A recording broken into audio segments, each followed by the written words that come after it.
Saya akan ngaji tentang betapa mudahnya berbuat baik dan betapa mudahnya bersosialisasi yang jadi kebutuhan sosial masyarakat. Kemudian di saat yang sama sebagai kebaikan menurut Islam. Ini saya baca kitab yang sangat otoritatif, yaitu kitab Sahih Muslim, di mana kita tahu dalam Islam pegangan ahli sunnah wal jamaah, juga pegangan ulama seluruh dunia adalah Al-Kutubus Sittah, kitab 6, diantaranya yang hadis Bukhari Muslim. Di sini ketika Nabi ditanya tentang beberapa kebaikan, yaitu dari pertanyaan ayul a'mali afdol, amal apa yang terbaik, diantaranya Nabi menyebut sekian: iman billah, iman kepada Allah Ta'ala. Kemudian ini yang penting dilakukan semua pemimpin, oleh bupati, oleh wakil bupati, oleh seluruh pemimpin, baik struktural maupun kultural, maupun pemimpin kecil, yaitu di keluarga. Yaitu Nabi ngendikan di antara misi Islam adalah memperdekakan budak. Kemudian ada yang lagi tanya lagi, fa'illam af'al. Lalu dari sekian kebaikan yang butuh biaya itu saya tidak mampu melakukan ya Rasulullah. Kalau nyumbang masjid saya tidak mampu. Kalau berbuat bikin fasilitas umum saya tidak mampu. Ada yang sekian pertanyaan dari sahabat, kalau misalnya kebaikan yang butuh biaya kami tidak mampu, termasuk di sini disebutkan kemampuan berhaji, kemampuan zakat, kemampuan sedekah. Kalau semua itu kami tidak mampu ya Rasulullah. Kata Nabi, tu'inu shani'an aw tasna'u li akhirat. Ini di Sahih Muslim di bab iman dengan judul Babu bayani kaunil iman billah afdalal a'mal. Kalau saya tidak mampu semua melakukan itu ya Rasulullah, yaitu melakukan kebaikan yang butuh biaya, kayak bangun masjid, bangun jalan, bangun fasilitas-fasilitas publik. Tu'inu shani'an aw tasna'u li akhirat. Tu'inu nulungi sira shani'an ing wong sing ahli sun'ah, ahli kreatif, atau ahli, kalau orang sekarang itu bilang dia pekerja rumahan atau production house atau apa saja. Aw tasna'u li akhirat, atau kamu membantu orang yang tidak punya pekerjaan. Terus sahabat masih tanya, aro'aita indo'iftu an ba'dil amal. Kalau semua kebaikan aktif saya tidak mampu melakukan ya Rasulullah, kebaikan menolong orang lain, kebaikan yang bersifat aktif. Jawabnya Nabi, dan ini pegangan saya, pegangan kita semua, panduan dari Rasulullah SAW, Nabi ngendikan, takufu syarroka anin nas fa innaha shadaqatun minka ala nafsik. Ya, saya ulang lagi, takufu syarroka anin nas fa innaha shadaqatun minka ala nafsik. Kamu dalam berislam cukup menjaga supaya kejelekan kamu tidak punya imbas pada orang lain. Ya, ini penting dalam Islam. Jadi kalau tidak bisa berbuat baik, potensi keburukan kita jangan sampai menimpa orang lain. Keburukan itu bisa kejahatan kriminal, bisa kejahatan pidana atau merugikan orang lain, atau kejahatan yang tidak sampai kriminal tapi mengganggu orang lain. Misalnya contoh gampang ini, saya sumpek-sumpeknya sendiri ingin jalan-jalan, main di teman yang di jam kerja. Ini kan sumpek-sumpeknya saya sendiri ingin hiburan, terus wisata atau dolan ke teman yang sebetulnya saat itu dia mungkin ngaji atau kerja atau harus memenuhi kewajiban cari nafkah. Gara-gara nemuin saya, akhirnya dia dikomplain sama majikannya, atau gara-gara nemuin saya, dia akhirnya tidak ngaji sama santrinya, atau gara-gara nemuin saya, dia terganggu aktivitasnya. Itu juga tidak boleh, karena berarti keburukan kita punya akibat pada orang lain. Jadi kaidah dalam Islam itu kalau tidak berbuat baik, potensi keburukan kita ini jangan sampai menimpa orang lain. Sehingga di sini Islam menyarankan uzlah. Uzlah itu nyepi. Jadi misalnya kita baru penat, baru bawaannya itu emosi, baru gak suka kumpul orang, itu ya sebaiknya jangan jalan-jalan, karena di antara kebaikan Islam itu tabassum, senyum, atau talqatu wajhin, ceria. Tapi karena kita mungkin jatuh kredit, jatuh hutang, atau punya masalah keluarga, sehingga bawaan kita itu emosi. Nah, dalam seperti ini sebaiknya uzlah, menutup diri. Sehingga kata Rasulullah SAW dalam zaman akhir di antara kebaikan itu kamu meninggalkan manusia aktivitasnya, kemudian watadaun nas min syarrik, kamu meninggalkan manusia supaya enggak kena keburukan kamu. Jadi ada momen, ada saat di mana kita mungkin kalau ketemu orang itu bawaannya ingin sengak, ingin ngomong yang enggak enak, atau kita baru penat, itu sebaiknya uzlah saja, mengurung diri di kamar atau isolasi sendiri. Karena bawaannya baru emosi. Nah, ini yang jarang dipraktekkan. Kalau sekarang malah banyak yang saat susah, malah bawaannya ingin namam, ingin menvonis orang lain atau ngadili orang lain. Padahal pesannya Nabi, kalau semua kebaikan aktif tidak bisa kamu lakukan itu, takuffu syarra ka'anin nas fa innaha shadaqatun minka ala nafsik. Sehingga keburukan kita, ya saya ulang lagi, keburukan kita yang ingin emosi, ingin apa itu tidak punya akibat orang lain. Di sini kearifannya Rasulullah SAW, beliau masyhur ngendikan, layak dilqadi wa ghadban. Jangan sampai seorang hakim bikin keputusan ketika emosi, karena bawaannya orang emosi itu pasti nggak terkontrol intelektualnya, nggak terkontrol nuraninya, nggak terkontrol semua sifat baiknya. Itu kalau punya keputusan bahaya sekali. Sehingga Nabi dari awal ngendikan layak dilqadi wa ghadban, orang yang sedang emosi tinggi jangan bikin keputusan penting.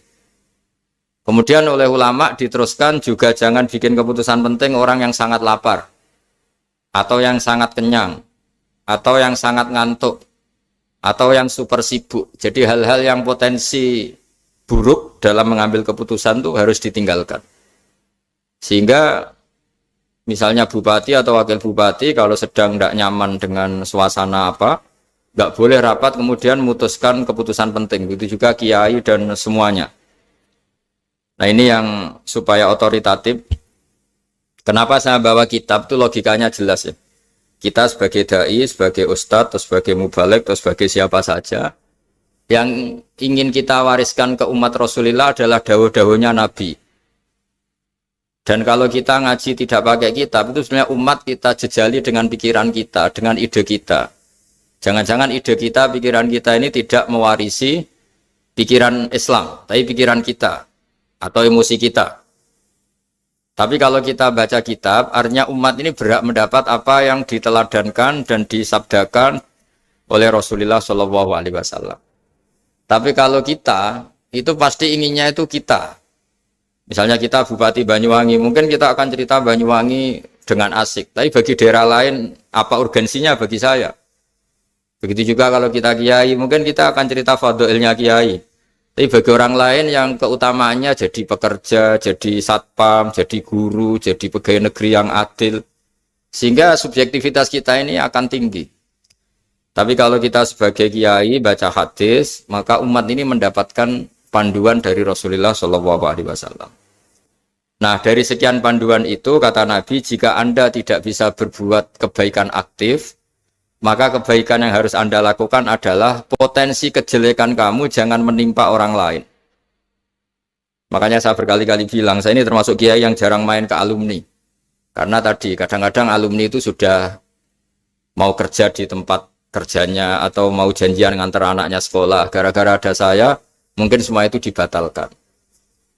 Sehingga silaturahim itu juga harus dimanage supaya tidak mengganggu haknya orang yang kita silaturahimi. Jangan sampai silaturahim jam 9, saatnya orang kerja, kemudian dia dapat peringatan dari pabriknya gara-gara sering didolani kiainya. Itu kan jadi ribet.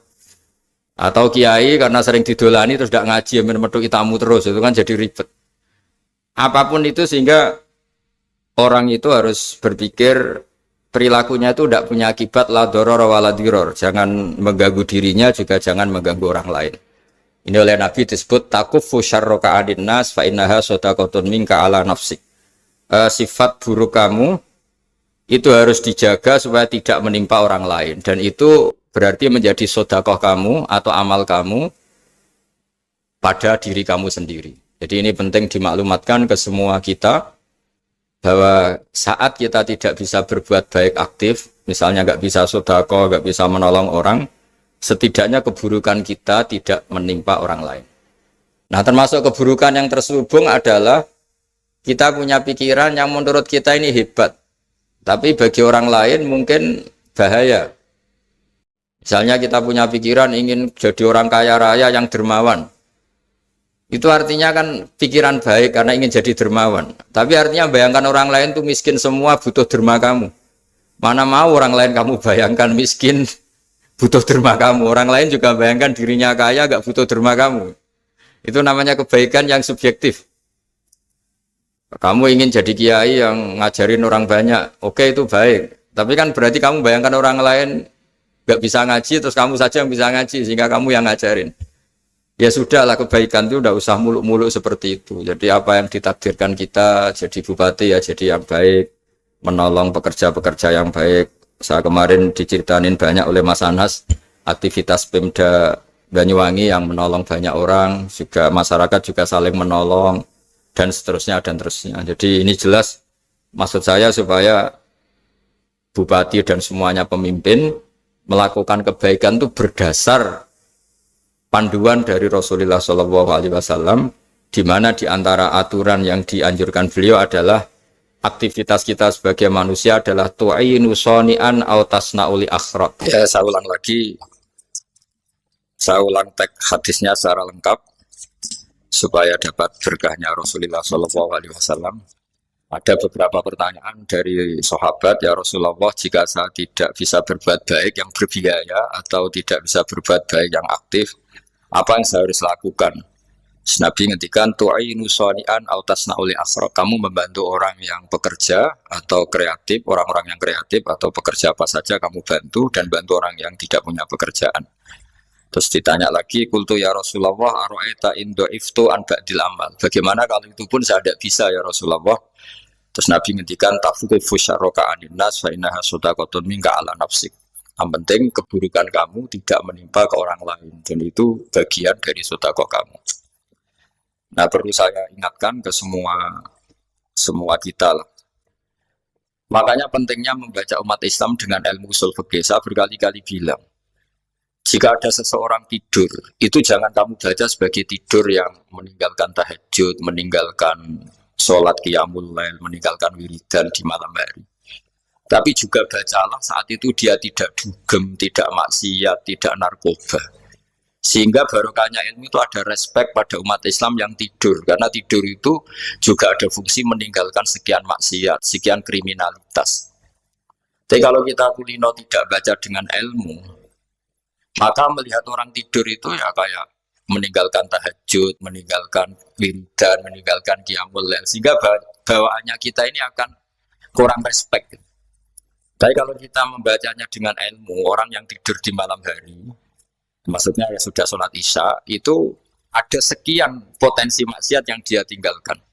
Dia tidak ngerasani orang, tidak adu-adu orang di medsos, dia tidak dugem, tidak meninggalkan. Pokoknya ada sekian kebaikan dalam saat tidur itu.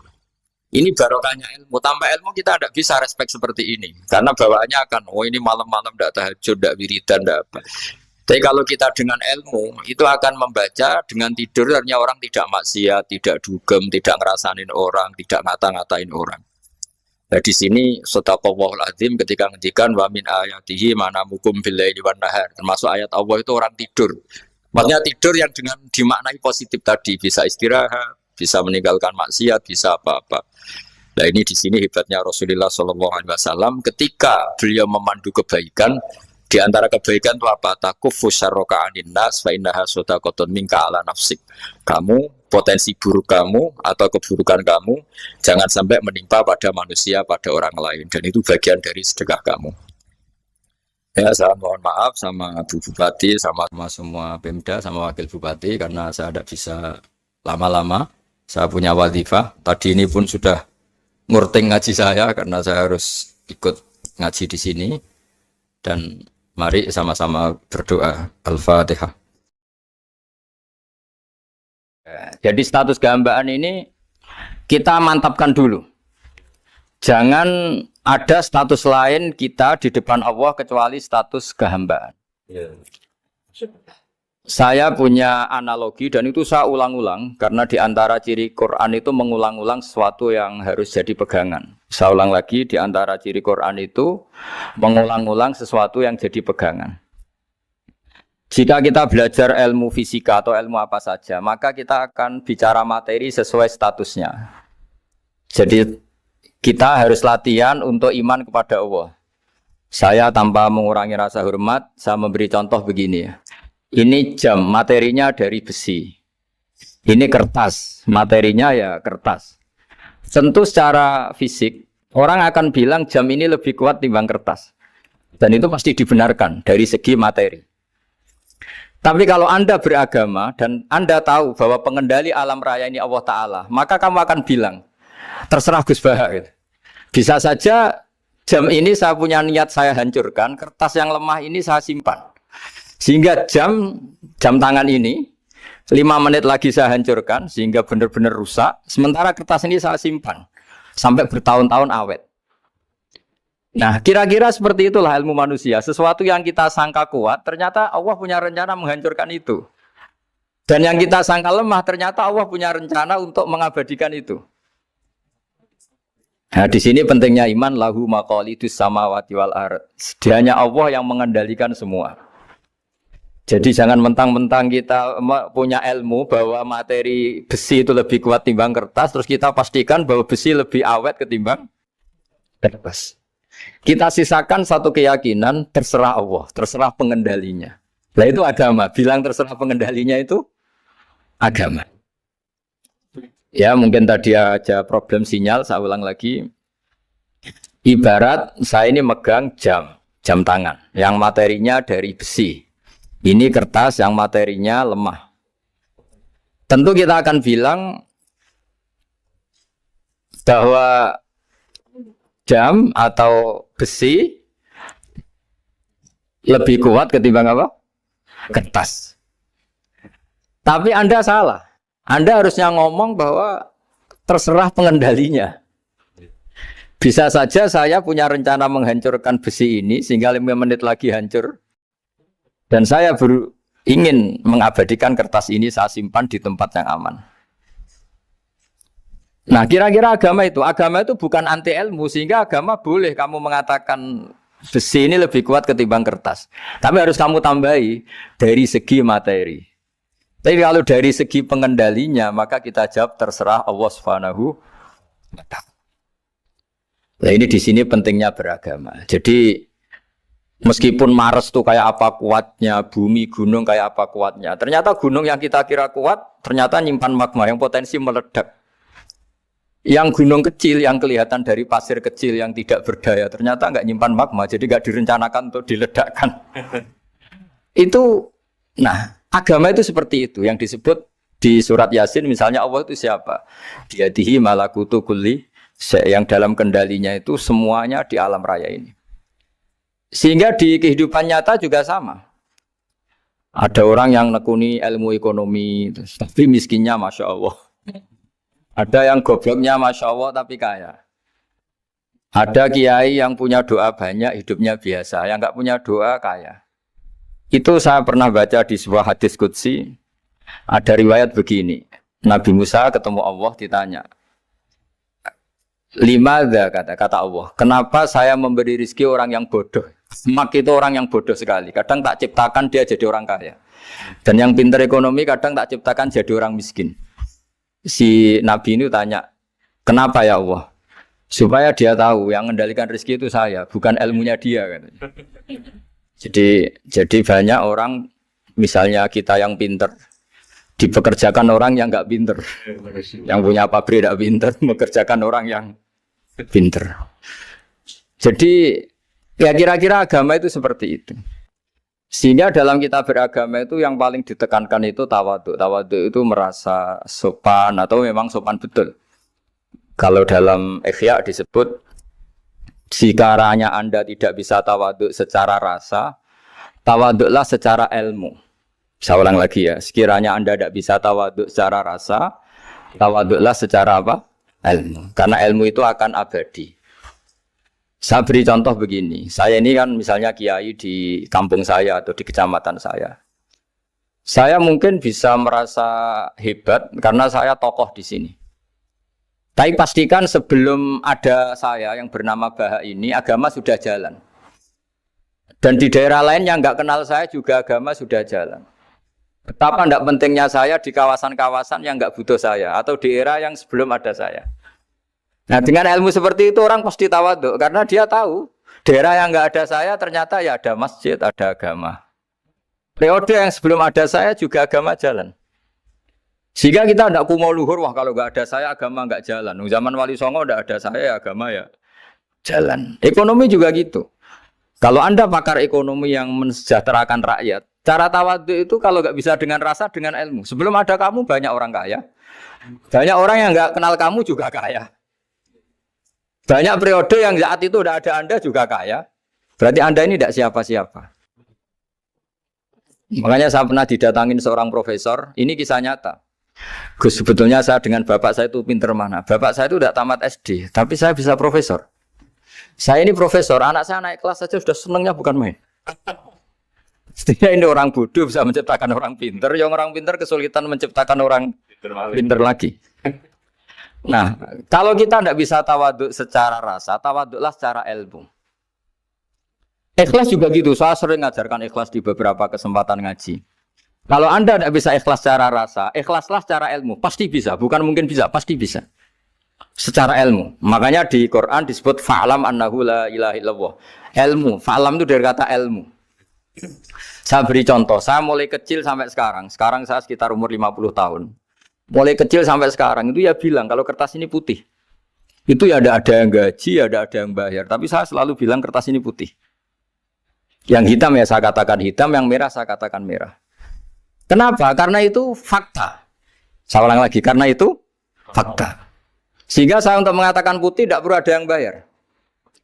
Sehingga ketika kita latihan sholat, latihan ibadah, dan mengakui Allah itu sebagai Tuhan kita akan malu. Loh, faktanya Allah itu kan Tuhan. Mau mengatakan fakta kok minta upah ini gimana? Kita mengatakan Allah Tuhan itu sama dengan mengatakan kertas ini putih. Sama-sama itu fakta. Sama seperti saya mengatakan Pak Jokowi itu presiden kami. Itu kan fakta. Masa nunggu kalau dikasih BLT katakan presiden, kalau enggak ya enggak. Itu kan ribet jadi. Pak Manut misalnya rektor UGM.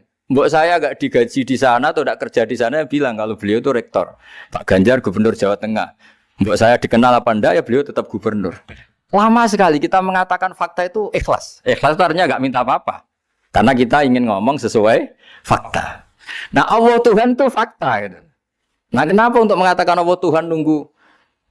Dah saya ini Tuhan kamu. Ya nunggu dulu Gusti, kalau engkau masukkan kami ke surga, engkau Tuhan. Kalau enggak ya enggak jadi. Itu tidak bisa seperti itu. Ya Allah tetap Tuhan. Nah, kalau Anda tidak bisa ikhlas secara rasa, ikhlaslah secara ilmu. Ilmu ya tadi kita akan selalu bilang yang putih, putih, yang hitam, hitam. Makanya ini pentingnya ilmu. Tawaduk juga gitu. Kalau Anda ditakdir orang yang GR, yang gede rumongso, ditakdir orang yang kumo luhur, secara rasa bisa dilawan secara ilmu. Ada periode di mana sebelum ada kita yang kaya ya banyak, yang dapat hidayat ya banyak, yang terpelajar ya banyak. Ada daerah yang nggak kenal kita, nyatanya pendidikan di situ jalan, sistem sosial baik. Betapa tidak pentingnya kita. Nah ini nanti memaksa kita atau melatih kita untuk tawaduk. Nah dari hikmah ilmu itu kemudian kita minta maaf sama orang lain itu mudah. Karena kita sadar bahwa adanya kita ini problem. Saya sering digojlok orang-orang kaya. Orang-orang kaya itu ya kadang agak kurang ajar tapi nggak bisa dibantah. Begini, pernah tanya saya gini, Gus, saya ini punya mobil mahal, harganya 2 miliar. Kayaknya yang berak pakai jalan raya saya kan. Bisa, bayarnya pajak saya mahal. Sehingga kayaknya paling pantas saya. Yang naik ontel itu kan nggak bayar pajak. Harusnya nggak boleh pakai jalan gitu. Terus saya bilang, mbah-mbahnya yang naik ontel itu pejuang, bapak kamu enggak. Kamu enggak warisnya.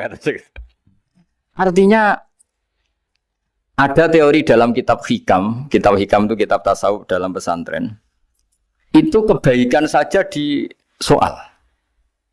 Misalnya begini, kita ini bangga sebagai urip yang tertib. hidup yang tertib di kantor, di tempat-tempat pekerjaan. Tapi kalau itu semua terjadi, kalau ada kecelakaan di jalan itu nggak ada yang nolong langsung. SAR paling efektif, tim penolong paling efektif ya orang-orang nganggur itu. Orang-orang yang di jalan-jalan di perapatan itu kalau ada kecelakaan langsung nolong. Itu nanti ambulan itu yang kedua, ketiga, yang nolong pertama ya orang-orang yang nganggur-nganggur di jalan itu. Ada orang tersesat nolong. Maka ketika seorang sahabat tanya, ya Rasulullah, kalau engkau melarang kita jagongan di jalan itu kita tidak bisa. Tapi kata Nabi, ya silahkan saja, tapi adu hakot torik, kamu di jalan itu datangkan. Apa itu? Ya kamu bisa amar ma'ruf nahi mungkar. Coba kalau di terminal, di tempat publik banyak orang yang soleh, itu nanti copet ya sungkan. Yang mau jambret ya sungkan, karena yang di situ orang-orang soleh. Nanti yang nggak sholat juga sungkan, karena yang di situ banyak yang sholat. Jadi kenyamanan orang pergi jauh di tempat-tempat sepi itu ya barokahnya orang-orang nganggur terus ngaji, wah nengkono masih rame ya, ada orang yang di perapatan, di pertigaan. Bayangkan kalau ini orang-orang soleh, pasti itu nyaman. Karena wilayah publik dihuni orang-orang yang soleh. Tapi orang pasti bilang itu nggak tertib. Kita inginnya hidup ya tertib di kantor atau yang suka di masjid, di masjid. Tapi kalau itu terjadi, itu nggak ada tim SAR gratis yang setiap saat kalau ada orang kecelakaan nolong. Makanya dalam makalah hikam itu paling masyhur diantaranya itu, manusia itu siapa?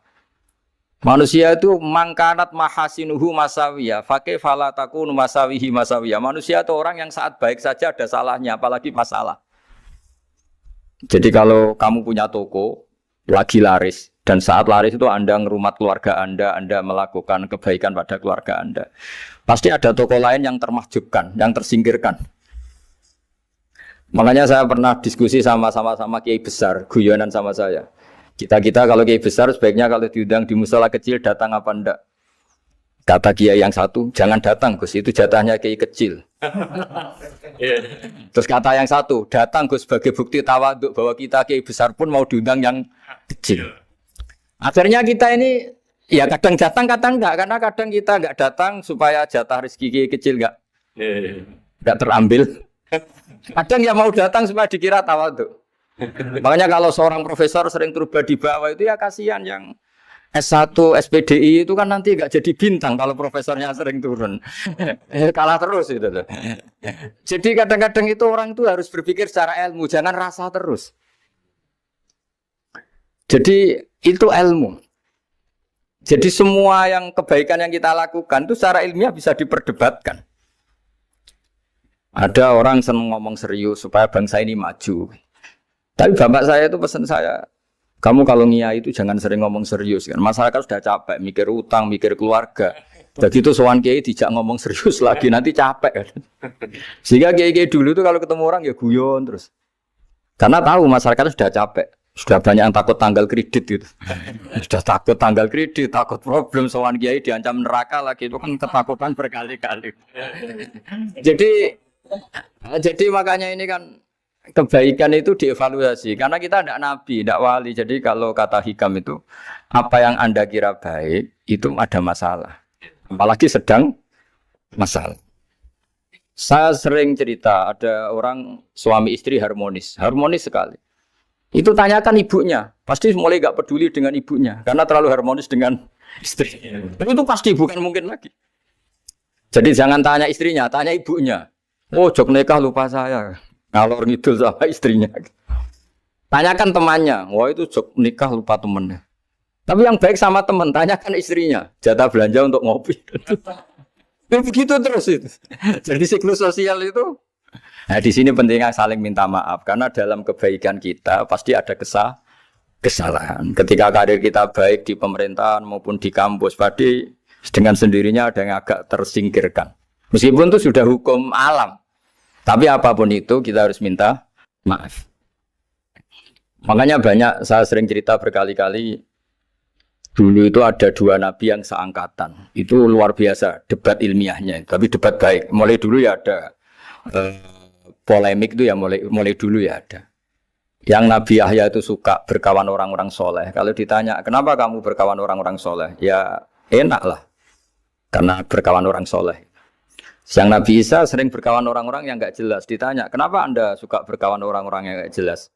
Innama ana tabibun udawil mardo. Nabi dan kiai itu ibarat dokter ya, tentu menyembuhkan yang sakit. Kalau Anda seorang dokter pasti neliti daerah-daerah pandemi, masa neliti daerah sehat. Nah, jadi dulu bapak wasiat ke saya gitu, kowe nak jadi kiai kok bengkel. Jadi kiai itu kayak bengkel. Kalau nggak siap dadane orang nggak jelas ya jangan jadi kiai kan. Itu ya, tapi kan masalahnya kita sendiri solehnya pas-pasan, takut terkontaminasi. Jadi yang jelek bukan jadi baik, kita yang baik jadi jelek. Nah itu kan mulai dulu ya polemik sejauh mana kita punya kekuatan untuk tidak terpengaruh yang negatif. Yang negatif terpengaruh kita menjadi positif. Jadi ini cerita-cerita sawalan bahwa dalam kebaikan kita itu ada kesalahan. Maka kita tetap istighfar, tetap saling minta maaf. Dulu bapak saya kalau diceritain ada seorang kiai sampai sepuh jadi imam masjid, istiqomah sekali. Dulu bapak saya itu guyu. Ya istiqomah, tapi wong liya terus ra iso dadi kader. Jadi calon-calon kiai ini sudah putus asa karena nggak pernah punya kesempatan jadi imam. Jadi di balik istiqomah itu ya ada memahjubkan orang lain. Makanya alhamdulillah di Indonesia itu ada pegawai pensiun. Kalau ndak habis itu. Karena yang anyar-anyar itu mesti ini kurang pengalaman, ini kurang senior. Tapi barokahnya ada pensiun kan gantian. Tapi masalahnya di dunia kiai itu udah ada pensiun. Tambah sepuh tambah mantap, tambah sepuh tambah mantap. Nah itu sebaiknya ya mulai mundur-mundur sedikit dari imam masjid itu. Ya nyari-nyari yang lain lah supaya ada kaderisasi, ada. Jadi intinya itu di balik kebaikan yang kita lakukan pun itu ada masalah sehingga kita butuh istighfar. Di sini pentingnya dawuhnya para wali-wali, dulu ada istilah wastighfaruna yahtaju ilal istighfar. Ketika kita minta maaf, sebetulnya minta maaf sendiri itu butuh minta maaf lagi. Minta maaf lagi itu butuh minta maaf lagi. Misalnya saya dengan Mas Hilmi ini akrab, pernah pakai uangnya misalnya. Itu kadang kita bayar itu malah tersinggung, kok kayak orang lain saja bayar. Minta maaf juga gitu, kalau kamu punya teman akrab, terus minta maaf resmi itu tersinggung. Kayak wong liya ae jaluk sepuro. Jadi kadang jaluk sepuro itu malah masalah. Itu kan sama, kamu punya teman akrab terus kalau mau main, assalamualaikum, sakit masuk nopo boten, angsal boten. Boleh enggak main, itu mesti teman kamu tersinggung. Kok kayak orang lain saja. Artinya ketika Anda merasa benar karena protokoler ketika masuk ke teman, ternyata itu salah. Teman kamu maunya enggak protokoler karena sudah akrab. Tapi ketika kita merasa akrab, ternyata selonang-selonang dianggap problem, kita tidak pernah tahu. Nah di sini kata ulama-ulama, minta ampun itu kebutuhan manusia. Karena dalam kebaikan kita, pasti ada kesalahan. Makanya disebut, wastighfaruna yahtaju ilal istighfar. Kita selalu diajari, Rabbana dzolamna anfusana. Ya Allah, kita ini selalu mendolimi diri kita sendiri. Jadi saat kita baik pun, ada unsur kesalahan. Yaitu tadi, kalau Anda jadi orang pasti ada yang termahjubkan. Kalau Anda kiai besar atau profesor atau pejabat turun ke bawah. Ya kalau gubernur turun terus ya bupati gak jadi bintang. Kalau saya kiai besar misalnya turun terus ya kiai kampung itu ya kasihan. Saya pernah diundang Manakipan tidak datang itu kiai kecil bilang matur nuwun Gus gak teko. Aduh iwake gak untuk saya katanya. Barokahnya saya ada. Itu lucu ya matur nuwun betul. Matur nuwun Gus jenengan gak dugi jadi. Akhirnya jatah besarnya untuk saya. Nah, tapi yang punya rumah komplain. Gus udah nggak tahu teko PP aku wong cilik. Nah, ini saya harus mendahulukan versi Sohibul Bait yang punya rumah apa versi kiai yang termahjubkan. Artinya pilihan apapun saya harus istighfar karena ada saja unsur salahnya. Ya makanya ini kan makanya ya saya minta UGM juga saya sering undang saya terus nanti dikira karena kampus besar Gus Bak mau juga keliru lagi.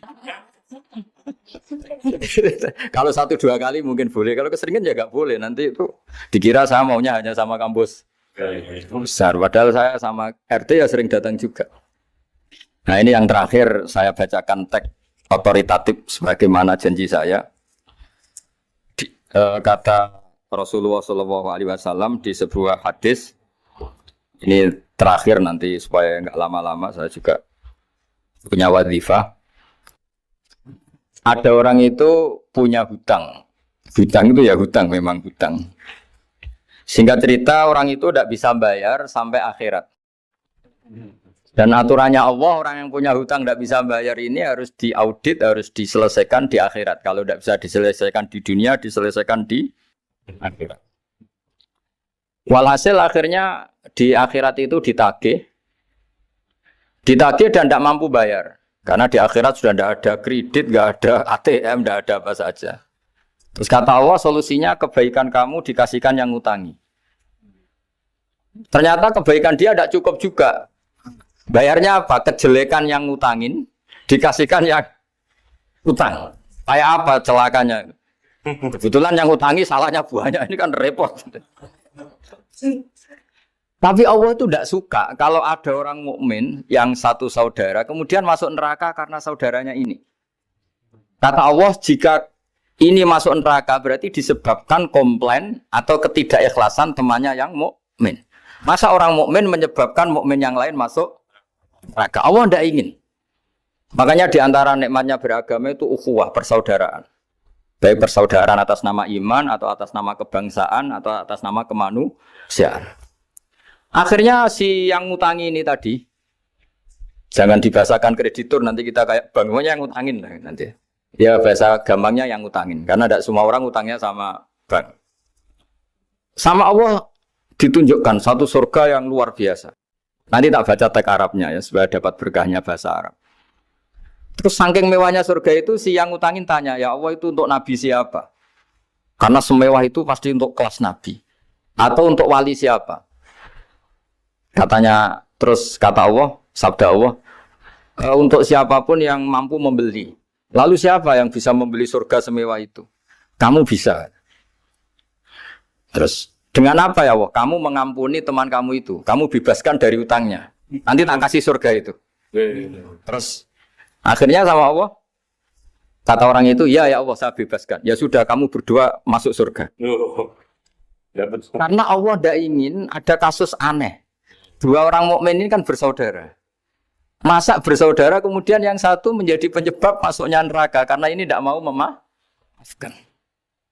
Artinya kalau kita syawalan itu harus benar-benar mau memaafkan. Karena kalau tidak, Anda menjadi penyebab teman kamu masuk neraka. Jadi kita janganlah jadi orang mukmin yang menjadi problem bagi saudara kita. Jadi makanya saya itu berharap ada wali utang saya tidak bisa bayar karena ini masih dibela-belain Allah ini. Karena Allah nggak ikhlas kalau ada walinya masuk neraka. Jadi kalau ada wali utang kamu itu utangin saja, doain nggak bisa nyaur, no? Nggak bisa bayar. Nanti ini akan dibela-belain Allah di akhirat. Karena wali ini nggak pantas masuk neraka.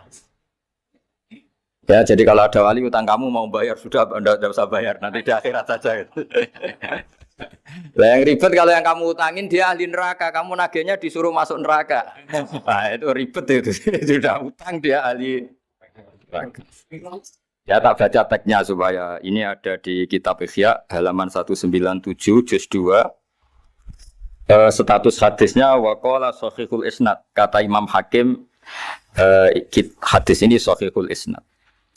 Saya baca Arabnya nanti insyaallah sebagian ya supaya kelihatan teks aslinya di bab hukukul muslim. Nama Rasulullah sallallahu alaihi wasallam jalisun izdhika hatta badat sanayahu.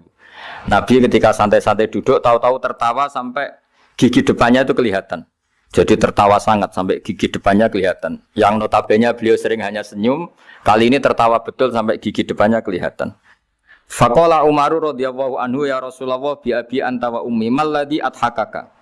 Apa yang bikin kau sampai tertawa seperti itu? Qala rajulani min ummati jasaya baina yaday rabbil izzah. Dua lelaki dari umatku sama-sama sungkeman nuntut keadilan di depan Allah. Jasaya itu sungkem. Duduk bersimpuh itu kalau dalam bahasa Arab itu apa? Namanya jasiyah. Faqala ahaduhuma ya rabbi khudli madlamati min hadza. Faqala wa rudda ala akhika madlamata. Qala ya rabbi lam yabqali min hasanati syai'un. Faqala wa ta'ala li talib kaifa tasna'u bi akhika wa lam yabqalahu min hasanati syai'un. Faqala ya rabbi falyahmil anni min auzari. Kalau kebaikannya dia tidak cukup, ya salah saya supaya dilimpahkan ke dia. Terus summa fadat aina Rasulillah sallallahu alaihi wasallam bil buka. Nabi di tengah-tengah cerita itu nangis. Senangis-nangisnya karena Habis seneng lalu nangis karena ini kan kebaikannya sudah dikasihkan habis cukup nggak cukup. Akhirnya kejelekan yang ngutangin ini diberikan. Makanya kalau kamu ingin masuk surga, utangi orang-orang soleh sebanyak-banyaknya. Dan doain nggak bisa apa? Nyaur. Tapi tak jamin orang soleh itu nggak suka utang. Karena hidupnya sederhana ini. Kayaknya saya tidak akan utang Mas Hilmi itu. Karena orang soleh itu hidupnya sederhana, pasti tidak butuh. Kalaupun utang paling ya untuk makan, kan gampang nyaurnya apa? Terus kata Rasulullah, faqala inna dzalika la yaumun azimun yauma yahtadun nasu fihi ila ayuhmala anhum min auzarihim.